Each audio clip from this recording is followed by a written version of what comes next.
My wife got drunk at the bar and had pity sex with a guy who recently got divorced. Hi, welcome to my channel. Today, we've got a story from r/relationships where Up finds out that his wife got drunk at a bar and had pity sex with a guy who recently got divorced. Before we start, if you have any personal stories of how you got out of a toxic relationship with your cheating wife or girlfriend that you want to share, feel free to email them to me. Let's get started. Original story. My wife cheated on me 2 months ago. Went out drinking with her friends, happens rarely, despite asking her several times to stay home with me that night and spend time with our 2-year-old son. Apparently, at the bar, this dude bought her several drinks and she got drunk as hell, which was extremely typical of her. Her friends had a bad feeling about this and tried to bring her home, but she insisted she would take a cab and her friends eventually left her alone with the guy. Well, as it turns out, she went home with him. The whole time I was blowing up her phone, dozens of texts and calls, and I kept asking her friends where she was, but I got no answer from them. I had never been so worried in my life, holy fuck. Then she comes back at 3 a.m. reeking of alcohol and covered in tears. She confessed to everything right at the fucking door, every single detail. She didn't even know this asshole's name yet liked him enough to go to his house and fuck him on his bed. She said as soon as her head cleared up she broke down in tears over what she just did and took a cab home. Now, I was fucking enraged but didn't want to say or do anything since I knew I would probably go to jail if I did.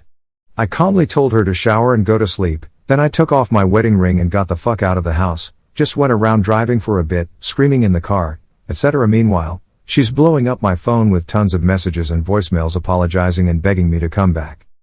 I come back a few hours later and she's awake, still sobbing and mumbling. I asked her what we would do now and she swore to do anything and everything to regain my trust. I was of a mind to divorce immediately, but I loved my wife and connected with her more strongly than with anyone else. I didn't forgive her yet but gave her a chance to try. She was ecstatic but still in tears, saying she doesn't deserve it but will make the most of it. And I guess she's been true to her word. She doesn't go out to bars anymore without me, she gave me complete access to all of her stuff, she only drinks when I'm there, and she has been giving 200% to please me, cooking all my favorite meals, buying me tons of gifts, continuously apologizing, doing more housework to give me more free time, even writing poems asking for my forgiveness. She even confessed what she had done to her friends, who have been avoiding her more and more out of disgust for what she did to me. She also told her parents what she did on her own accord, and explained that she was raised better than that and is trying to save her marriage. Not once did she try to blame the cheating on me or remove any responsibility from herself. She didn't try to justify or rationalize what she had done because she knew there was nothing bad about our relationship she could go off of. She accepted full blame and owned up to her actions. She said she's willing to do whatever it takes for as long as it takes to save our marriage. She still cries from time to time out of remorse, like before bed, during showers, sometimes just while cooking. This sounds like the perfect post-cheating course of action, I know. She is doing everything flawlessly. Despite this, I just can't get the image out of my head. Every time she tries to be intimate I think of her and him, clam up and then push her away, not violently. Since that night we haven't so much as hugged. She has tried to kiss me before but like usual I just distance myself. I've been sleeping in the guest bedroom while she begs me to come to her and then cries herself to sleep every night. I know that she's truly and genuinely sorry, that her remorse is real. These aren't crocodile tears that most cheaters cry when they get caught. She did everything right. She confessed to me immediately, changed her habits, and did everything I asked. She sometimes asks me if I've forgiven her yet and I always say not yet. I mentioned possibly divorcing her a few weeks ago and she broke down, saying she will never love another man, will never allow another man to raise our child, that I mean everything to her and her whole world would just shatter into pieces if she lost me. I think out of all the people who have ever cheated and want to regain the trust of their partner, my wife has done her best. Despite this, I just can't forget about what she did. I wake up in the morning and the first thing I think of is her in his bed with him. I have trouble sleeping now since the thought of them having sex keeps me up. I feel nauseous and numb all the time. The singular thought some other guy fucked my wife is stuck in my mind all day. I don't want this to keep happening but I can't find any way to strike it from my mind. Every so often I feel like unleashing all my anger on her, calling her all the names in the book, telling her I hate her. Lately, I find myself on a local pier, just staring out into the ocean for hours at a time. I go there to just stop thinking about what she did and escape for a while. Then when I go home the misery starts again. I don't know if I love my wife anymore. At times I feel such a strong hatred for her that I almost vomit knowing that I married her. Sometimes I see her as she was before the cheating, and in those moments I can love her again. They don't last longer than a few seconds though. I feel like I'm the bad guy for wanting a divorce. She has been doing everything correctly since the infidelity, so I should forgive her, right? That's what most people would probably do, I guess, but I can't stop thinking about her and the other guy. I know that as long as I keep thinking about them, this marriage won't last. Our anniversary is in 9 days. This keeps triggering memories of our relationship, the wedding, the birth of our son, trips we took, happy days, etc. Now it just hurts. Really heavy pain in my chest and throat to think of them. We've been together since high school, fully committed and faithful. I just can't grasp how she could do this to me, how she could make a series of bad decisions, one after the other, to end up cheating. My mouth feels dry whenever I think of how that night must have gone. How she must have kissed him, walked into his home, to his bedroom, laid down on his bed, took off her clothes, whatever. A lot of the time I feel like killing myself or killing her or killing the other guy. I fantasize about cheating on her to make things even. Sometimes I imagine just hitting her over and over, but I would never do that. I never laid a finger on my wife. I don't hurt people. I've never had violent or angry thoughts like this before. My wife's adultery fucked with my head more than should be possible. I don't feel like the same person anymore. I feel hollow all the time. I'm here to ask, is there any way I can bring myself to forgive her? Or should I just divorce her and move on, find a woman who won't cheat on me? I want my son to grow up with the belief that cheating is unacceptable. I feel like if I stay with my wife, my son will learn that it's okay to forgive cheating, and I don't want him to ever stay with a woman who cheated on him. At the same time, I keep living every day hoping I might have an epiphany, that I can truly forgive her and love her again. Seems like a hopeless fantasy though.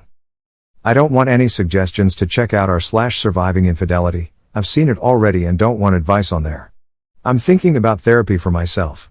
I'm sort of reluctant to do marriage counseling since I fear the counselor will try to find a way to spin the whole thing on me and blame me for creating an environment that led her to cheat. Not going to tolerate hearing that bullshit. Please help me. I don't know what to do. I'm sick of feeling sick. Update. I figured out what I'm going to do. I'm going to talk to her about possibly making it even somehow. I'll see what she says, and depending on her response I might try to reconcile or divorce without a second thought. Also, I'm going to ask her for the full truth about this guy. I find it weird that she remembers he's divorced, 33, and not in shape, but can't remember his name. Never mind, this is a bad idea. This was my vengeful side talking. I'm not going to try and make it even. I'm just going to get the full truth out of her and then steer myself to suggest divorce. Yes, I want her to suffer for what she did. As one user said in a PM, she will suffer most if I leave her. In her own words, she said that would destroy her. But I'm not divorcing her just to spite her, no. I'm doing it because I don't want to remain in a ruined marriage. I'm doing it because she betrayed me, and I'm not willing to be a doormat and excuse her behavior. I probably won't change my mind, but I'll come back with an update later anyway. Further update. Meant to write this yesterday but didn't get around to it. I thought long and hard about what to do after reading all the responses and PMs, one of which said I deserved to be cheated on and even had a phone conversation with another Redditor who was kind enough to lend me his time. I confronted her for the full truth yesterday. Same old stuff, her crying and apologizing and begging for forgiveness.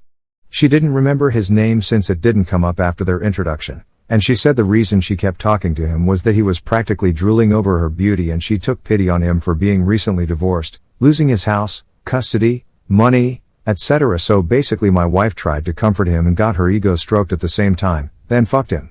Her phone was on silent the whole time, very unusual of her, but she wanted to hang out with her friends undisturbed. I suppose calls from her husband were considered disruptions that evening. The fact that she gave him what I interpreted as a pity fuck made me lose the little respect I had left for her. She swore on her life that she would do whatever it takes for as long as it takes to regain my trust and save our marriage. I asked her what lengths she was willing to go to and she said if what it takes is me having sex with another woman right in front of her, then she would go for it. If it took having a half-open relationship on my end, then she would do it. If it took her admitting to our son, when he's an adult, what she did, she would do it. She said she would do whatever it takes. I'll admit, I was surprised and touched by this. At that moment I understood that my wife was truly remorseful and loved me beyond measure. I saw that her apology, her efforts, everything she had done were genuine. I believed that she would certainly erase her crime if she could. I loved my wife. Then I remembered that many people go through life without ever cheating on their partner. That there are women who would never put themselves in such a situation that could lead to cheating. For the 12 years of our relationship, I have not strayed once, despite having several opportunities to do so. And I know that I deserve a woman who won't betray me. My wife did all she could to try and atone for her infidelity, but once something is broken you can't restore it to what it once was. I'd rather be unmarried than stay in a once broken, repaired marriage. Even if I took her back, the marriage would never be the same again, and I'm not going to torture myself with such a life. I don't want to constantly be in paranoia, wondering if my wife truly is at the grocery store, if she is actually working late or hurting me again. I told her I wanted a divorce and she broke. I explained to her why despite her pleading. She got on her knees and begged at my feet, saying that she would rather die than be without me. I told her that actions have consequences and I will never forgive her for cheating. She kept crying and I told her to move back in with her parents for the time being. I said I would take care of our son, but she's allowed to visit him any time. She kept crying and begging, but I was firm on this. She's moving out in 2 days. I plan to meet with a divorce lawyer soon and get the ball rolling. I'm not sure if time away from my wife will change my feelings, but I strongly doubt it. She made her bed, now she can lie in it. I guess that's it. I'm going to divorce her and hopefully get my life back together. I know it's still too early to think about these things, but I've already decided to remain on civil but minimal terms with my wife when we are divorced. Never will I entertain the idea of reconciling with her, but I will be polite in our future interaction solely for my son's sake. For the next few months that we're apart, I'm going to make the most of it. I will focus first and foremost on my son. I will periodically check in with my wife's family to see how she is doing. I won't go out and mingle with new women until I'm divorced. I will spend more time at the gym to let out my anger. I will focus my free time on my hobbies, playing the piano and painting, also as a way to let out my emotions. I won't update anymore. Thanks to all who gave advice and tried to help me make the right decision. I'm confident in what I'm doing and I pray things to work out for me. Before we take a look at some replies by other Redditors, take a moment to like the video to show your support to the channel.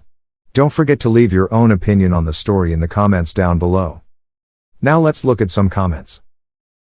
Cousin wrote, "Thanks to all who gave advice and tried to help me make the right decision. I'm confident in what I'm doing and I pray things to work out for me. The only right decision here is what is right for you. You considered all the different points of view, listening to her side of things. There aren't any unturned stones here. At the end of the day, if you can't live with what she did, then it doesn't matter how good she is going forward. She had her chance. I will say that she sounds like a decent human being who did a stupid and selfish thing. In the future you should be working together to be good parents even if you aren't husband and wife. This may not fit into your minimal but civil hope for the future. It may not be something that you can deal with straight away, but I'd urge you to go beyond minimal and civil for the sake of your son. You should also realize that at some point in time she may move on and find somebody else. Some people won't be bothered and some will. This is the flip side of your decision now." Cakehead wrote, "This reads like revenge porn and I doubt Op is as badass as he's making himself sound. You're going to take your son away from his mother because she cheated on you? Sorry, but that's not how custody works. Most likely you'll be the one scheduling visits, not her. The wife is at fault, but Op sounds like a douchebag." Avram wrote, "She cheated. Fine. Fucked up, but it happens. Taking the kid away from the woman who raised him to that age, even worse. You should be giving her some custody considering how regretful she is, and for a reason. The reason is you sound like an egotistical douchebag from the way you've been responding to the other comments. She won't find someone, ever. Calm down, Casanova, she'll get over your ass eventually. I know what's best for everything, my son, my life, her life, but I'm here spilling my thoughts on Reddit to get sympathy and have views that correlate with mine so I can feel accepted like the adult I am.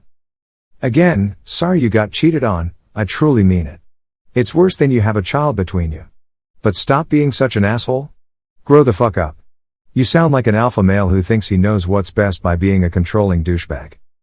Good at explaining wrote, "He who sets out for revenge must first dig 2 graves, one for his enemy, and one for himself. You're not wrong in feeling betrayed. But there are some things you've said that makes many of us think that there's a lot more going on with you than you're letting on. If you're a troll, then you're a troll and there's nothing I can do about that.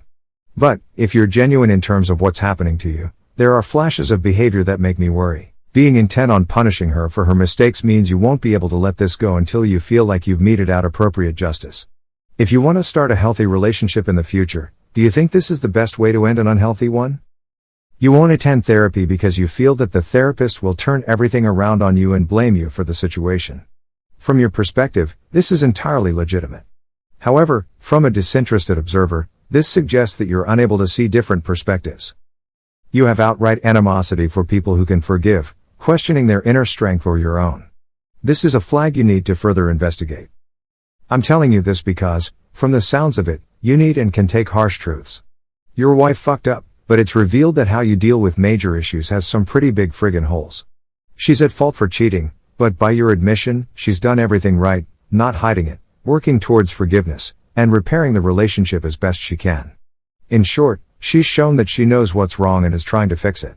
Yes, her actions opened a hell of a wound, but as with a lot of wounds, we see a lot of stuff that we would rather keep hidden. In this case, it's trying to show you that you need to find more and healthier coping mechanisms to recover from this emotional upheaval. Ask yourself if you'd be willing to enter into and later with someone who's doing what you are now. What do you think about all of this? Did the op do the right thing? Let us know in the comments down below. If you liked the video, subscribe to the channel to see more videos like this. Hit the notification bell to make sure you never miss an upload.